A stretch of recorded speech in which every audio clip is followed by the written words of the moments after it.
Tagalog, in English, Bisaya na taani karon. And we are live via YouTube. Wala na tayo nagka-live sa Facebook, but we copy and paste our link to the Facebook so you can watch and join us digitally. Today is the 5th Sunday of the month. Tungod niya na, you can hear the voices of the male, of the voices of the boys in the church. So, gikan sa instrumentalist to our singer and backup singer, mga lalaki, tungod kay 5th Sunday. Next Sunday will be the first Sunday, but I'm here standing with you. This would be my last topic on the series about growing up in our salvation. Next Sunday, ako gyapon magwali, so there will be another series. Morning gitawag og Atangi, what would be our next series this coming Sunday. But today, praise God, makapadayon ta sa pagtuon in our last series of messages about growing up in our salvation. Let us refresh our minds and our hearts by reading the Word of God, our key verse that is found in 1 Peter chapter 2, verse 2. And because this is just one verse, may I encourage everyone to read it with me. Atong basahon, 1 Peter chapter 2, verse 2, all together. Like newborn babies, crave pure spiritual milk, so that by it you may grow up in your salvation. Let us pray. Salamat Ginoo, and thank you Father God for this beautiful day and a beautiful morning that the weather is also joining us in worshiping you in spirit and in truth. Thank you also for our online viewers that joining us today and even watching us later, that they will also bless upon the reading and the meditation of your word. We commit to you, O God, our discussions, the sermon and this preaching that focuses on Jesus Christ and focuses on His work at the cross. We give you this hour that there would be no disturbances among us, and our hearts and our minds will be centered upon unto your holy throne of grace. In Jesus' name we pray. Amen. We have studied the practical tests of knowing if indeed we are growing up in our salvation. There are 3 practical steps or tests that will determine and will evaluate ourselves if indeed we are growing spiritually. Daghan man ng mga Christians nga pipila na ka mga tuig hangtod karon, medyo ang ilang category is naapa sa usa ka infant na bata or in the states of infancy. But pasabot mato ni Pablo, ang ilahang kaonon is milk, soft food. So di ta pwede mag-isgot og doctrine, di ta pwede mag-isgot og what is righteousness. Unsa man ang pagkamataron tungod kay maglisod na sila og usap, maglisod og sabot nga nang ingon ani mangyod. Kanang usahay mo declare mo ba nga murag lahi man nga doktrina. Di man ta kadawat nini tungod kay wala ta ning tubo dinha sa atong pag-ila kang Ginoong Hesukristo kinsa siya. And another group, maybe one of you or all of us here in this sanctuary and even our online viewers, that we are matured or growing up in our knowledge and our worship with God. Manang kung hisgot ta og mga mubo ug mabaw nga mga doktrina, may kita nga balik-balik na mga medyo angat kuno ta. Palalong kuno ta sa atong inistoryahan. So ingon ana ang duha ka klase nga mga magtotoo atubangan diha kang Kristo Jesus. And I do not know if who among us here nagkaon pa og soft or milk food. And I don't know who among us here nga pwede na mousap o mokagat bisan sa kagahi sa usa ka binangkal. that whatever the Word of God is saying, that means dili ko ma-offend, dili ko malain, dili ko maluya, kung dili mo samot hinon ako o kadasi. Well, tanaw na to ang tulo ka practical steps. Kung tinuod ba gyud nga nagtuo ta. Number 1, we already studied this in the last 3 months or 4 months ago. The practical test number 1 is the person or the Christian or a child that has been growing in his salvation in Christ keeps the Lord's day holy. Number 1 practical test, we are keeping the Lord's day holy. When God called us to be holy, it's not only us that is holy, but the Lord called the 7th day as holy unto Him. Sa ato, hindi na ta maglalis anang Sabado ba ang atong pagpahulay or Domingo. Kay daghan sa nagingon nga kung Sabado, mao na sila ang tinuod kay Sabat o Sabado. Kung mao na imo huna-huna, layo ra na sa tinuod. Kung gusto ka makahibaloon sa meaning sa Sabat, it's not Saturday. Sabbath meaning rest day. Ano sa amang kamo rests? If you started to work Sunday, you will end up Saturday. Manang pwede ka mo pahulik Saturday. Pero kung nagtrabaho ka Monday, you will end up Sunday. Manang kita, nagtrabaho ka Monday, Sunday ang atong day of rest. And according to our study before, the day of rest should be holy and be devoted unto God. Manang naata dinhi sa atong simbahan. If you belong to this church, and if you're growing enough, you will not miss any Sunday in worshiping the Lord. Number 2. Practical test number 2 is giving the Lord's money. Mao ni ang atong last na message, last month, first day of the month, March 2. Pero karon na pa sa March 13. So kay 5th Sunday man siya, duha ang akong slot alang sa pagbahin-bahin sa pulong sa Ginoo. We did not talk about your money last month. Wata gahisgot nga imong kwarta ang atong hisgutan. Ang atong hisgutan is kwarta sa Dios. And we learned last Sunday, the other month, nga ang iya nga kwarta sa Dios mao ang gitawag nato og tithes. We studied the tithes in the Old Testament, duha ka phases. During the grace time nga wa pang balaod o ikaduha sa panahon sa balaod. So kung imong tan-aw ng Old Testament, guys, got siya tithes before the law and within the law. But in the New Testament, kung imong tan-aw na siya, wala na dinha ang balaod. Ngano? Because Christ fulfilled the law. Christ is the end of the law. Therefore, ang atong balaod, ana-anak kang Kristo.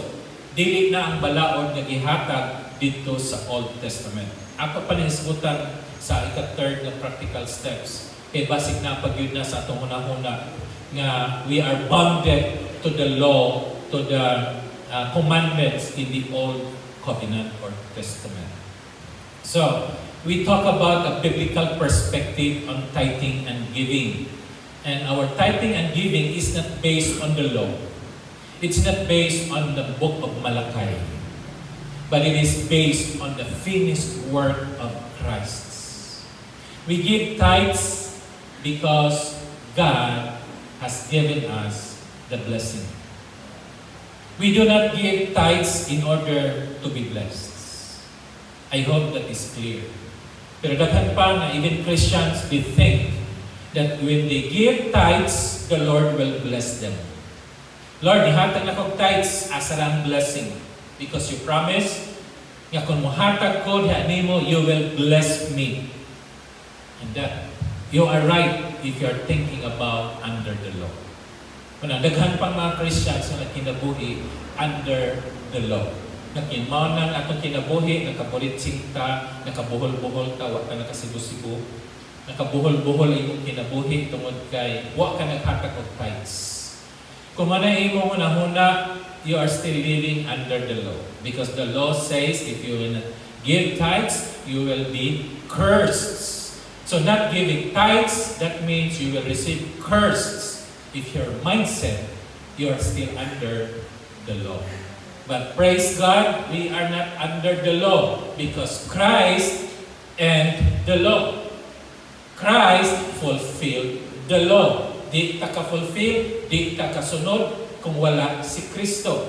Mauna nga, ang kwarta nga itong isgutan is the 10% that belongs to God.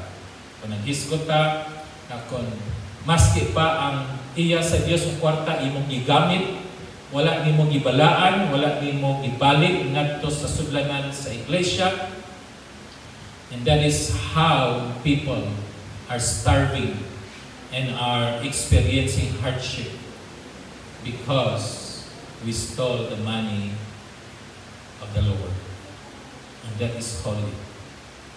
Today, let's discuss about the third practical test, which is doing the Lord's work.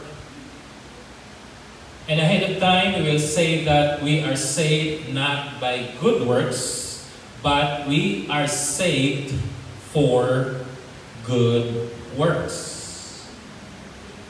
And the entire message will test our obedience and our faithfulness in our walk with God. So kung mingon ka nga, Pastor, nagsimba na ako na yun ang gisaad nga ialot yun na akong Domingo para sa Ginoo kamag May.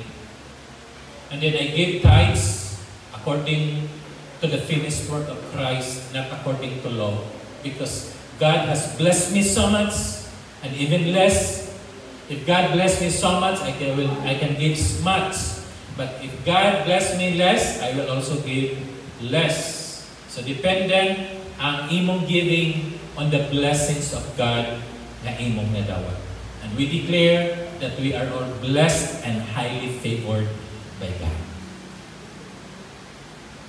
Today, very well-known issue, a very well-known person in the history of the Philippines and even globally is Mr. Duterte. And Mr. Duterte says, as quoted by the ABS-CBN, this was spoken on June 30, 2016, when President Rodrigo Duterte raises his hand as the new President of the Republic of the Philippines. And he says, "Why am I here?" The past tense was, "I am here because I love my country and I love the people of the Philippines. I am here. Why? Because I am ready to start my work for the nation." When he raises his hand as the newly elected president, he said, "I am here to start my work for whom and for what? For the nation." Because he was elected by the people of the Philippines, majority around how many millions, and raises up and he said, "I am here ready to do work for the nations." Our message today is centered on the understanding what the Lord's work is, not the work of Duterte. Why is our good works matters, and how we grow through doing it. Bisan pa niyo sa Duterte, "I will die for my people. I am ready to die. Although I suffer on hell, because my people will enjoy in heaven." And he said in his last words before he was brought to the Hague, he said, "I am okay, do not worry." And he said he's okay. Now, he has done good works in the Philippines. We will talk about good works in the Lord. The question may be, what is the basis of doing the Lord's work? Anong kinamon sa may mga basihanan nganong magtrabaho man ta dinha sa parasan sa Dios? Number 1, Ephesians chapter 2 verse 10 says, "For we are God's handiwork, created in Christ Jesus, to do good works which God prepared in advance for us to do." Now, verse 10 is part of verse 8 and 9. Nga ato nang usahay na ka-memorize ta. Ephesians 2, 8 and 9 and 10. Unaon sa nato ang 8, paingon sa 10. Memorize ni nato. "For by grace you have been saved through faith, and not of your works. It is a gift of God, lest anyone should boast. For we are God's handiwork, created in Christ Jesus to do good works, which God prepared in advance for us to do." That is the whole context of Ephesians 2, 8, 9, and 10. Nganong giluwas ta pinaagi sa grasya. O kini nga kaluwasan diha sa grasya usa ka gasa o dili kini hinaguan sa tao aron walay makapasigagbo. Salvation is by grace through faith, and it is a gift. Sa kagasa. So kung gasa siya, way bayad. Dili ka magtrabaho aron ka makabayad sa imong sala. Maski pag ikaw maoy itaral dito sa cross, di paghapon ka kabayad sa imong sala against God. Bisa pagkag-iyak ka sa tibuok kalibutan, you're the number 1 billionaire or trillionaire like Elon Musk. You cannot pay the price that Christ has paid at the cross. Nindot kayo nga ito nga mga kanta kaganina. It tells us about the story of Jesus. Unsay story ni Jesus from beginning until He died and rose again and now seated at the right hand of His Father. Mao kana ang proseso o istorya nga ikaw ako naluwas. Dili kay luwasonon, dili kay maluwas, kundi dili na luwas. It's a past tense. For by grace you have been saved with AD. Pinagi sa grasya, naluwas ka. Dili tungod sa imong trabaho, kundi tungod sa grasya o kaluoy sa Dios. The opening song that we sing this morning talks about worthiness and mercy. Naluwas siya ang nagkanta, dili tungod sa iyong pagka-worthy. I'm worthy to be saved because I'm good. I'm rich. I have no sin. Ingon ang awit, because of His mercy. We cannot demand God to save us. We cannot ask God to save me. Lord, luwas ako. Anong luwason mo ka? If you declare that you need God because you cannot save yourself, that is a true statement. But without the mercy of God, di ka maluwas. Now, giluwas ka, ikaw ka grasya. Verse 10, ngayon siya, para asa? Nganong giluwas ka? Nganong giluwas ko? Nganong naluwas ng tanan? Pinagi sa grasya sa Diyos. Ingon si Pablo, to do good work. Maghimo ka o maayo. Nganong maghimo ka maayo sa verse 10? Because 8 and 9, luwas na ka. Ato ning klarohon. Kay daghan nga mga pagtulunan nga maigo niini. 8 and gahiskot nga giluwas ta pinagi sa grasya usa ka gasa dili imong trabaho. Verse 10, para asa? Para maghimo ka og maayo. Para asa? Para maluwas? No. Luwas na ka sa verse 8 and 9. Mao na pagka verse 10, maghimo na ka maayo. Pero tanawa ang uban nga mga mensahero, magbuhat kag maayo aron ta maluwas. Kung pangutanaw nato sila nituo unsa kay rason nganong si Kristo namatay sa cross? Very easy question. Kabagon ka para pagluwas sa mga tao. Kinoon sa mga tao? Makasasala. Asa man kayo? Imperno. So therefore, si Kristo namatay sa cross. Oh, para na to. Oh. Karon luwas na ka. Oh, di ba? Usay di ka kasabot. Dali, very quick to answer about the purpose of Christ dying on the cross.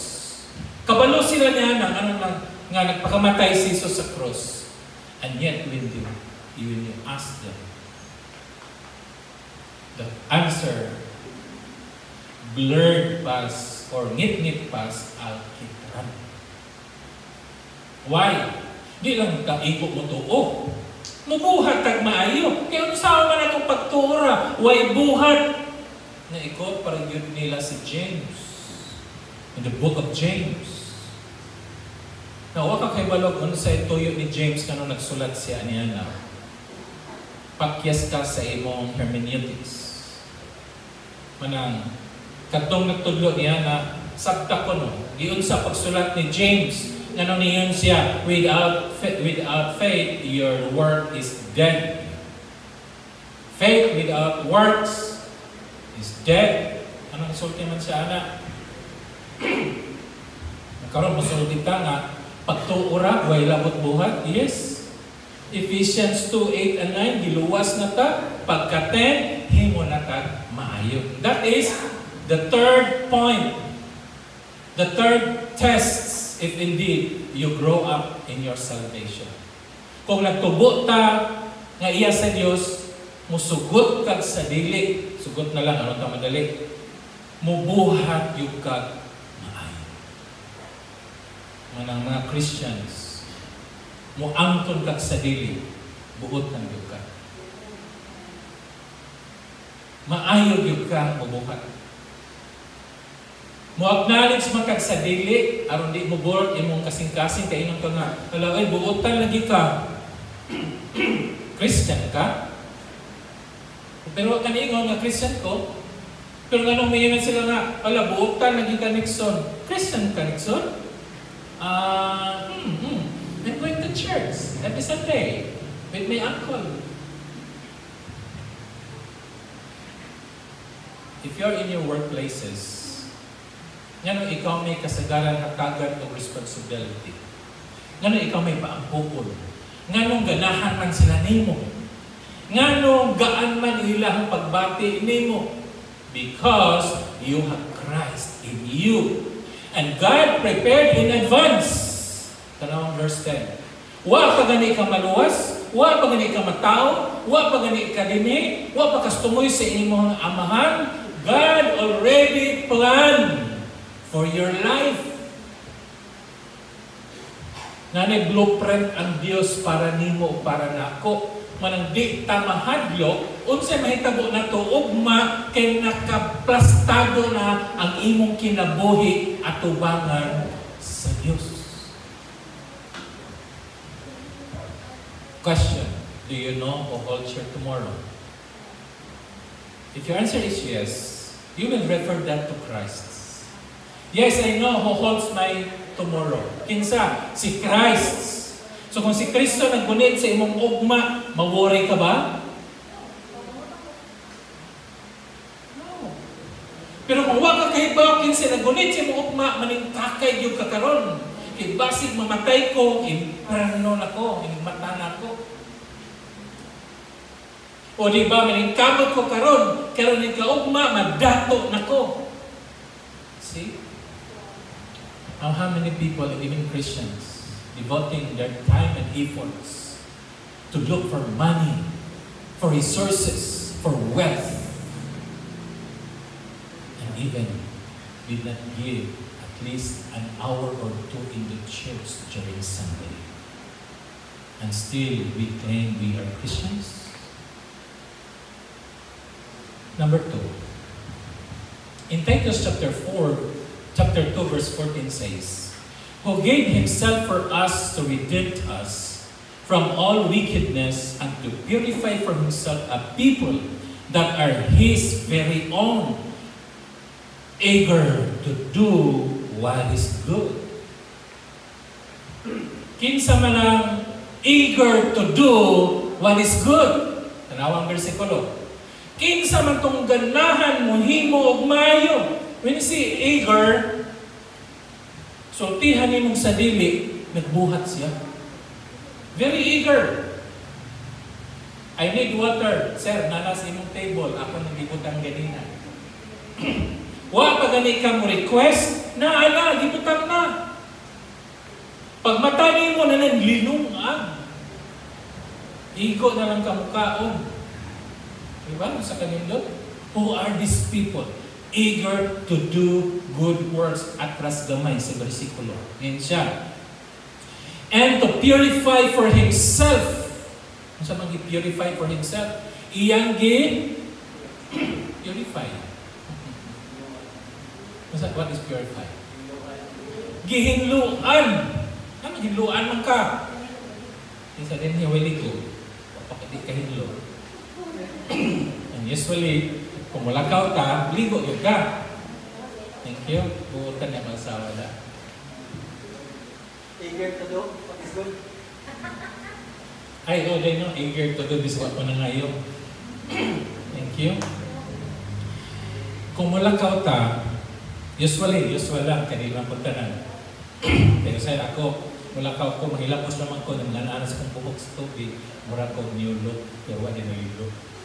Pero kano naligo ko? Nanong hinloan man imo imulawas.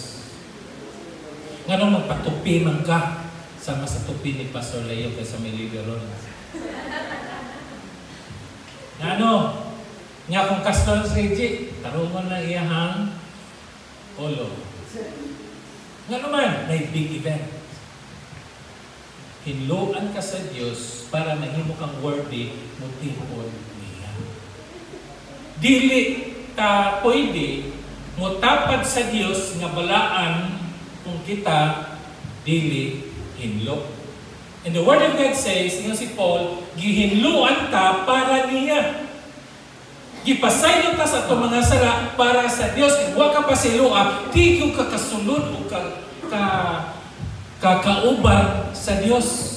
Muna ang mga tao, magunahon nga, di man ko worthy. Ganun di man ka worthy. Makasasala ko. That is the thinking of a person na wala kay Diyos. Pero kung nana si Kristo sunod sa kasing-kasing, may ka, I am worthy, I am blessed and highly favored. Why? Because Christ lives in me. And Christ will not live in the body that is dirty. And sa man ako, nga di ko ma-dirty. Receive Christ in your heart. Dawata si Jesus sa sulod sa mong kasing-kasing karon. Dili ugma. Karon.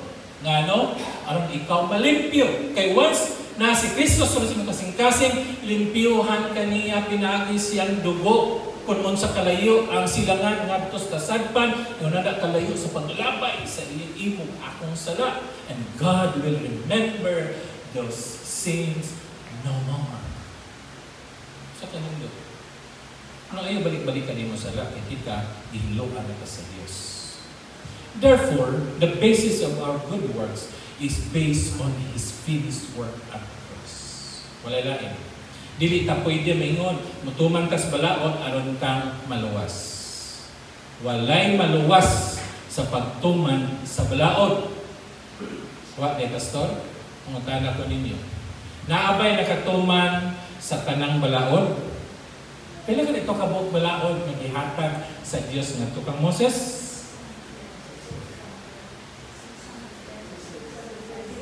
Hala, nalimot. Kusge ko na palihog. Pila kabalaod gihatag sa Dios ngadto kang Moses. Atong patadani. 6, 1, 3. Na. So refresh na ta.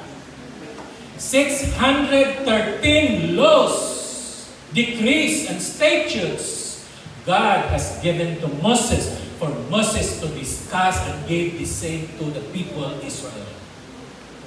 Ingon po na mga Israelita, we will do everything that the Lord has commanded us to do. Arang isuga, arang garbuha, pagkunon sa ihatag sa Ginoo iyang tumanon. Pangutana, naabay nakatuman sa 613 nga balaod. Wa jay tao maingon nga nay natuman. Pastor, kahuman ko 612. Usa na lang giduwa nako, pastor. Siya ron ko kasud sa langit. Ang say sulti ni James. Sa tanang balaod, kung masayop kag usa, your score is 0. Bisan pag 612 imong natuman, kulangan kag usa, ang imong score 0. Itlog gihapon. Because God demands 100% perfect score. Naa ba? Wala. Therefore, why maluwas? Mananihimo ko, kung mo himot tag maayo, aron ka maluwas, what jay maluwas. Now, unsa may mga nature sa trabaho sa Dios? Pastor, unsa man ang ningita nga doing the Lord's work? Unsa may Lord's work? Number 1, ang unang trabaho nato dinha sa Ginoo is serving in the church. Kada usa ka believer, kada usa ninyo karon natay gasa gihatag sa Ginoo. Wala gyud believer nga walay gasa. Man di kami ang pastor wa man koy gift. Unsa may magpasabot? Di mo ko parehaan nila nga muhatag dayon ako, wa man. Di mo ko pareha nila nga bisag awayon mo katawa. Di mo ko pareha ang uban nila nga kanang may mutabang dayon. Kung dili siguro na imong gift. Unsa ni gift nimo? Naglingkod naman ko sa simbahan. Nga pang maglingkod nimo sa maghimo. O iguro po mag-arin sa mga labis kanang mga lingkuranan ni paningkuran nila ko. And that is your assignment. Na kung wa ka, mahipos ka ng lingkuranan na ni.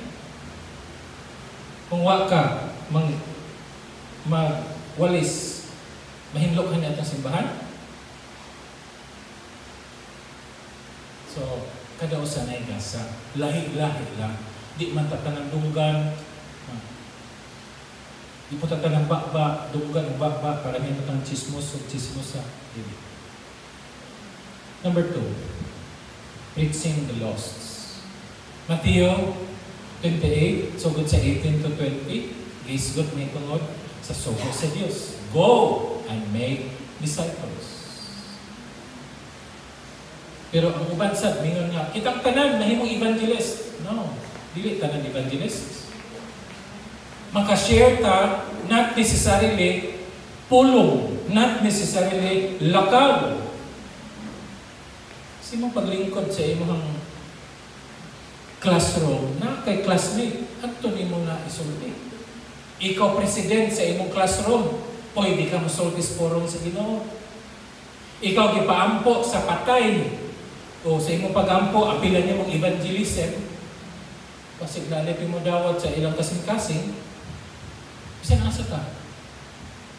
Maski mahatag ra ka ulo sa litson sa imong silingan, ganahan na sa nimo. Because of the good works natin. Number 3, how about loving our neighbor?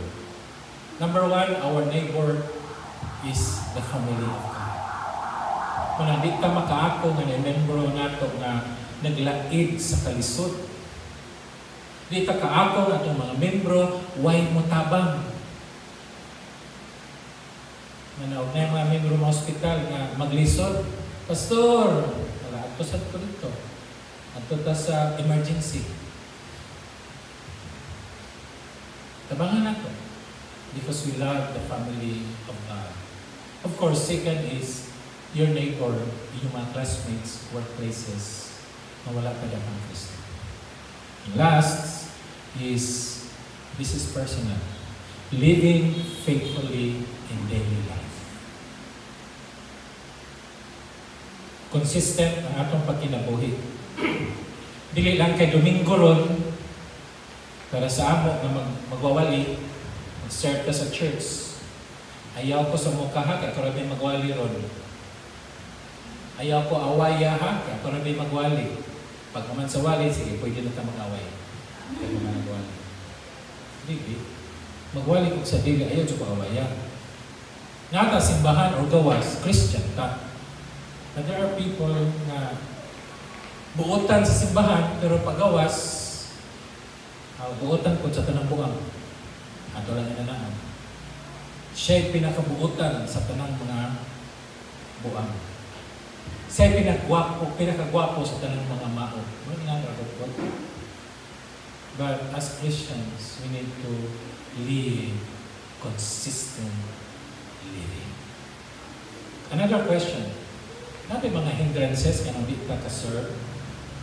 Nabi mga hindrances ka nang di ka kahimog maayo? Na sugdanan to sa pag-ihap. Number 1, ang pagka-tapulan. O gitawag ni sa nato spiritual apathy. Hebrews chapter 6 verse 12 says, we do not want you to become lazy, but to imitate those who through faith and patience inherit what has been promised. Maski si writer sa Hebrews mayon, oy, ayaw pag tinapulan, kinimanggong spiritual apathy. Mao ni siyang tapulan, tungod kay na ano ni siya gana sa iyang relasyon sa Ginoo. Mao ni mga Christian na nagsigibagot-bot against sa Ginoo. Asa raman to Lord, sige na kong ampo, sige ko kaani, ano inani may tabo, sige kong simba, hatag kong thanks, ano naghaman kong problema. Pastor, o niya na ko musimba, wala ko problema. Oh, hindi ka matay ni mo. Wala kayo problema. Therefore, di ka makita sa simbahan. Kaya na makay problema. Pero ang matugit sa simbahan, kanya tayo na ang problema. Now, usahay matug simbahan, kaya una-una ang Ginoo na sa simbahan. Mugawas ng simbahan, wala na yung Ginoo. Muna yung mga tao na wala yung Ginoo. Kaya yung Ginoo na simbahan. Kung nanigawas sa simbahan, wala na yung Ginoo. Katulad ng simbahan. So magbakon, dalon. Dalon nila Ginoo nga na simbahan, isod sa bursa, kaya aron nga magban-uban niya Ginoo. O di ba ihabak, aron magban-uban ang Ginoo. Kaya may power. O, may habak. May power na rin yung habak. Hinana ang usa sa dili maayong mentality when we say God is with you. Na Ginoo simbahan, pero paggawa simbahan wala na. Kana man mo nakapunan. Kaduha, the fear of failure or inadequacy. Ano ito? Di lang ko pastor mo apel anak kay basig ako rin makaingon nga di na mahuman. Di lang ko maapel pastor kay murag lisod man ko basig di ko ka mao anak. These are the people na maglisod o perform good deeds. Kaya para ni Moses.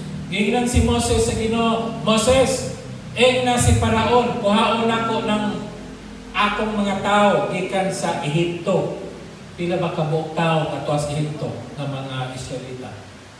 According to the Bible scholars, it's about 5 million. Including the women and children.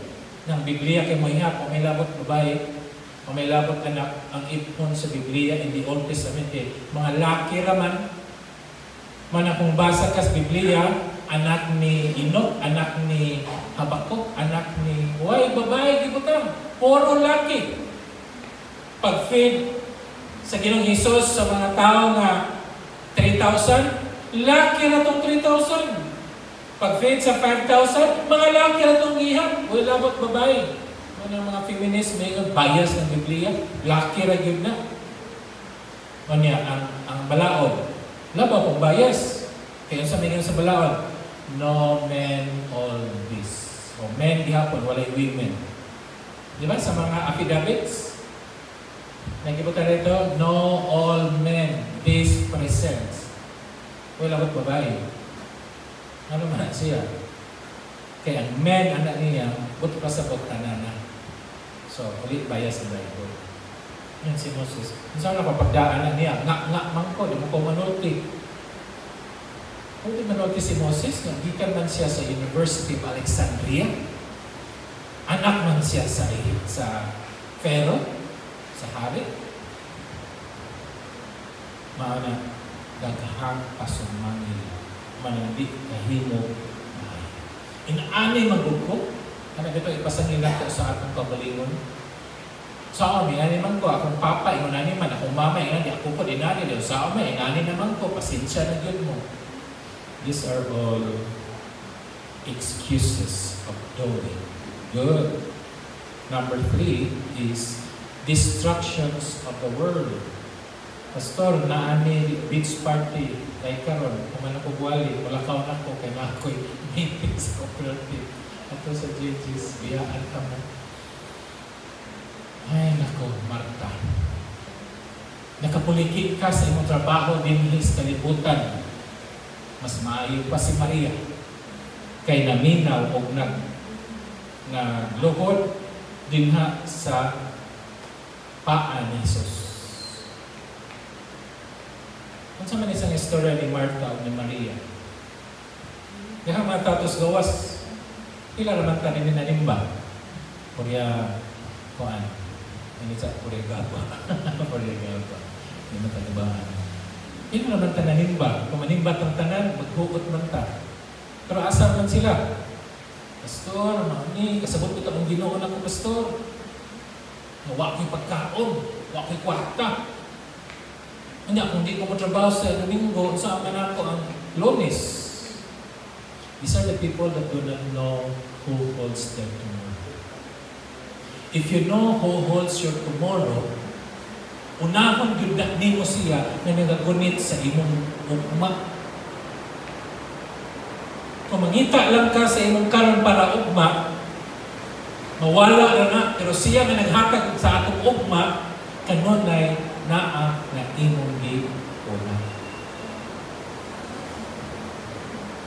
Ang uban sad, magunahuna nga trabaho ka. Kanya, pag mong trabaho, di ka ni ma-announce si pastor, manglukod. Ito papakitang tao lang na. Let us end this message by saying, let's do the Lord's work today. Number 1, start where you are. Kung pinood na nagtubog ka sa atong pag-ila sa Ginoo, let's start it. Katong nakasugod na, padayon ta kung asa. Asa man kakaroon din ang simbahan, asa may imong trabaho sa imong balay para sa Ginoo, padayon ta igsoon. No retreat, no surrender. And ask God to reveal your spiritual gifts. Unsa man di akong gasa Ginoo gihatag nako para makaserbisyo ko sa church. Pwede ba ko mo-volunteer? Sister Ninette, pwede ko matabang nimo panilihig ini ka dumaglig ka Sabado?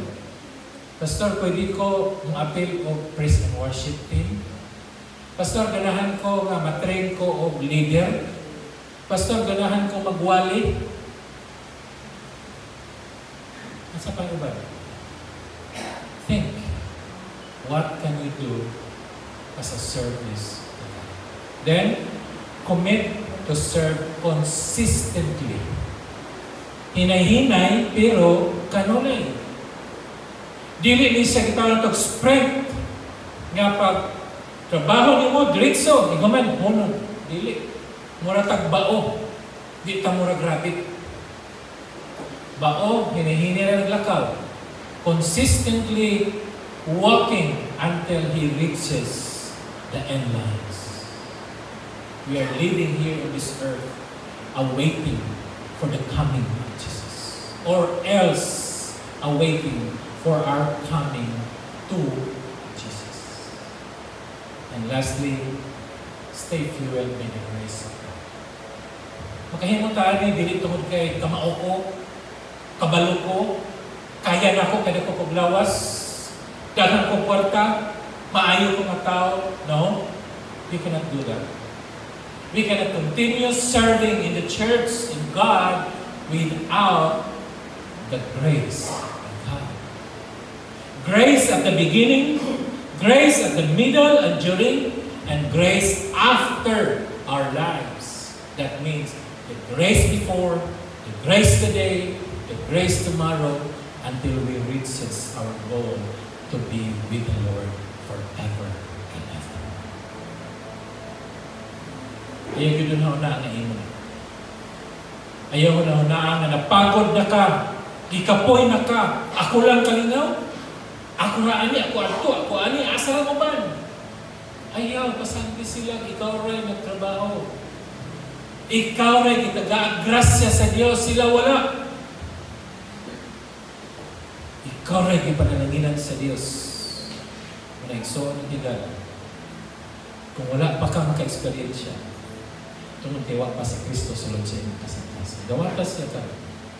Upon hearing this message, I know that God has opened your hearts to receive Him, to believe in Him, so that you will receive the grace, the gift of salvation, so that you can do greater works for the glory of God the Father.